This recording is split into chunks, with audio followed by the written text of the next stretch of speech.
Desde Yereván, informe semanal de noticias y el diario Acontecer de Armenia y Artsaj, por nuestra corresponsal, Betty Arslanian.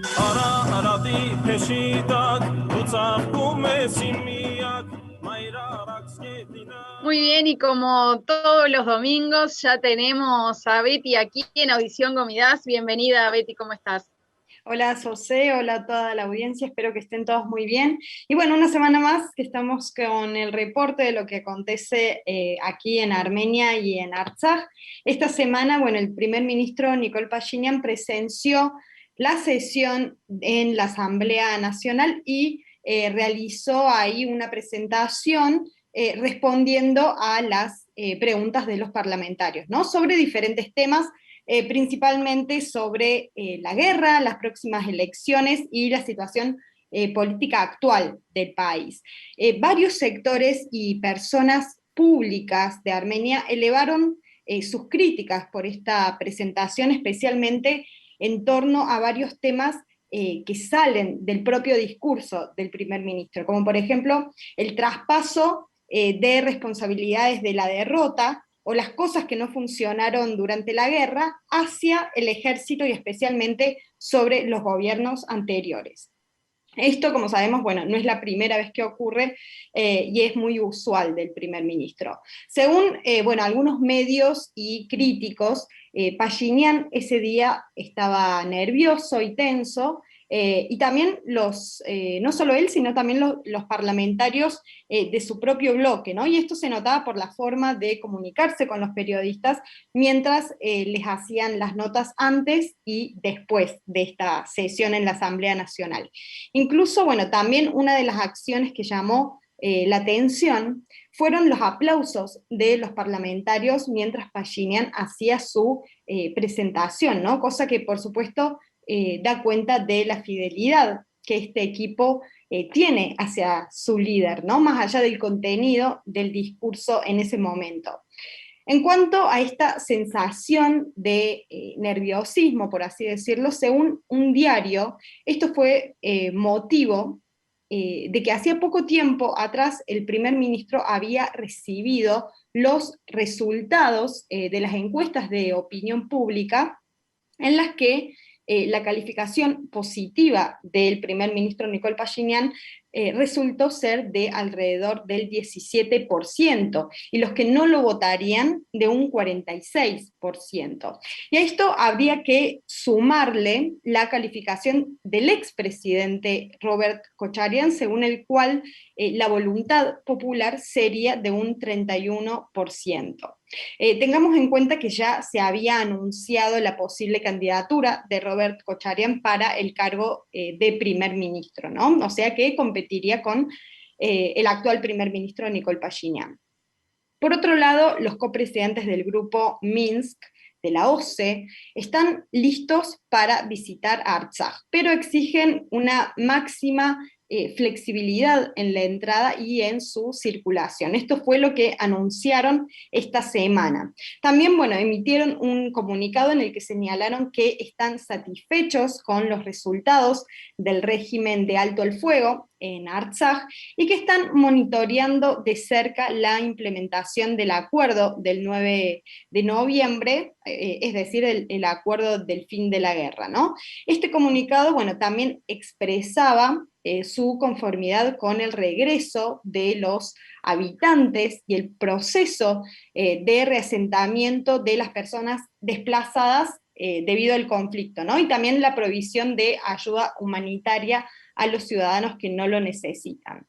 A su vez, bueno, los copresidentes del grupo Minsk también manifestaron que se necesitan aún más esfuerzos para resolver las cuestiones pendientes, ¿no? Y crear así una atmósfera de confianza mutua que promueva una paz duradera. Y con esto se refieren a las cuestiones relacionadas con el regreso de todos los prisioneros de guerra, como así también la preservación y la protección del patrimonio religioso y cultural, el establecimiento de los contactos directos y también la cooperación entre las comunidades afectadas por el conflicto.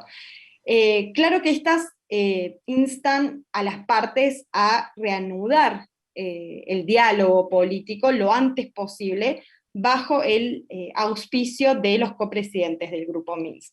Pero por supuesto que esto no es un proceso fácil, especialmente si consideramos la posición de Azerbaiyán frente a los armenios, ¿no?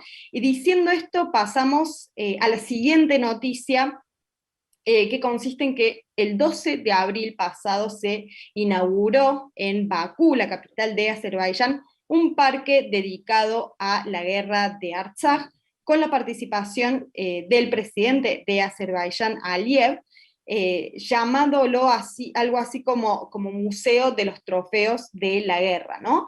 En este, bueno, se exhibían equipos militares confiscados, cascos de soldados muertos, incluso maniquíes con uniformes de soldados armenios representando diferentes situaciones de la guerra. Esto, bueno, tuvo bastante visibilidad por parte de las distintas comunidades del mundo que elevaron su voz en repudio a esta acción por parte del Estado azerí. La ceremonia de apertura de este parque, por así decirlo, contó con el discurso del presidente de Azerbaiyán, que consistió básicamente en degradar la memoria de las víctimas de la guerra, las personas desaparecidas y también los prisioneros, ¿no? Violando así los derechos y la dignidad de sus familias. Y a raíz de esto, los diferentes cuerpos estatales de Armenia emitieron declaraciones de repudio contra este museo. Y una de las instituciones del gobierno que habló sobre este tema fue el Ministerio de Asuntos Exteriores, que bueno, en esta ocasión manifestó que es un momento en el que las secuelas de la guerra desatada por Azerbaiyán contra Artsaj todavía no se han tratado por completo, y muchos prisioneros de guerra armenios siguen siendo rehenes, y Azerbaiyán finalmente muestra su posición como centro mundial de intolerancia y xenofobia. Y en medio de esta situación en la que la crisis doméstica sigue siendo profunda en Armenia, también es importante recordar las palabras del primer ministro Nikol Pashinyan apenas fue firmado el acuerdo de fin de la guerra, cuando comenzaron los reclamos por su renuncia. En ese momento, que estamos hablando ya de noviembre del 2020 pasado, el primer ministro pidió a la sociedad armenia un tiempo de 6 meses para sacar al país de la crisis, ¿no?, que se encontraba sumida, aplicando diferentes puntos de una hoja de ruta propuestas por el gobierno. Respecto a esto, son varios los medios y los sectores sociales que en estos últimos días recordaron esta promesa y se preguntan dónde estarían los resultados de las acciones del gobierno, o mejor dicho, dónde están las acciones del gobierno para cumplir esta promesa de progreso y salida de esta situación. Citando publicaciones de expertos políticos, se considera que esta hoja de ruta fue una especie de puerta que se abrió en ese momento para justificar la no renuncia del primer ministro, ¿no?, justamente para implementar este plan en el tiempo propuesto de 6 meses. Solo nombro algunos puntos para que tengamos una idea de lo prometido y lo que se cumplió o no se cumplió, ¿no?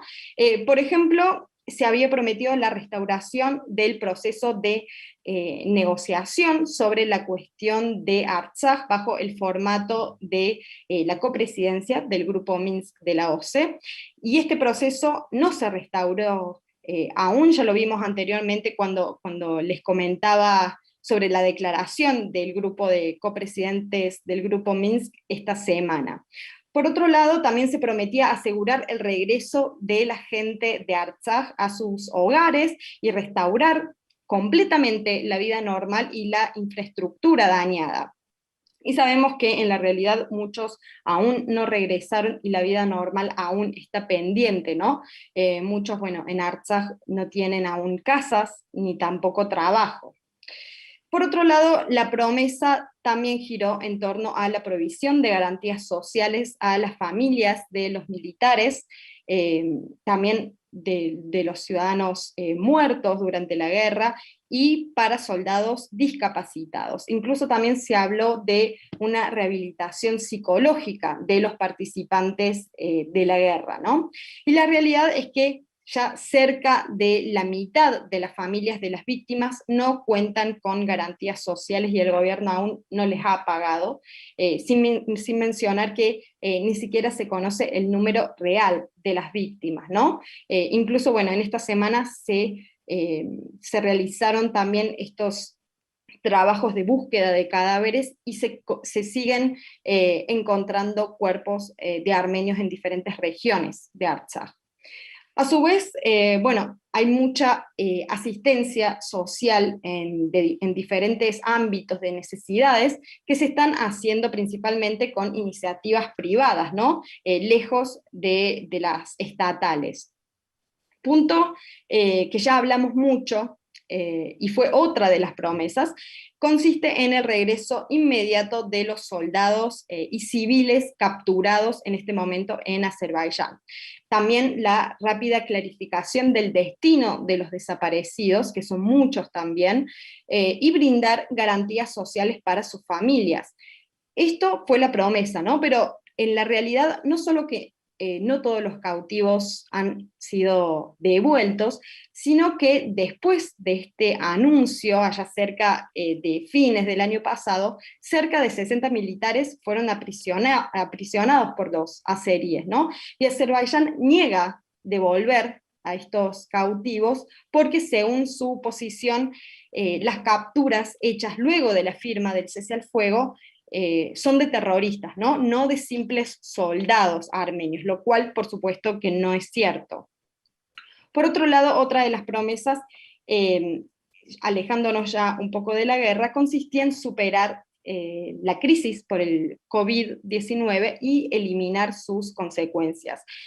Cuando en la realidad, bueno, sabemos que la situación continúa complicada en Armenia, aunque el proceso de vacunación, que lo habíamos comentado la semana pasada, está listo para comenzar.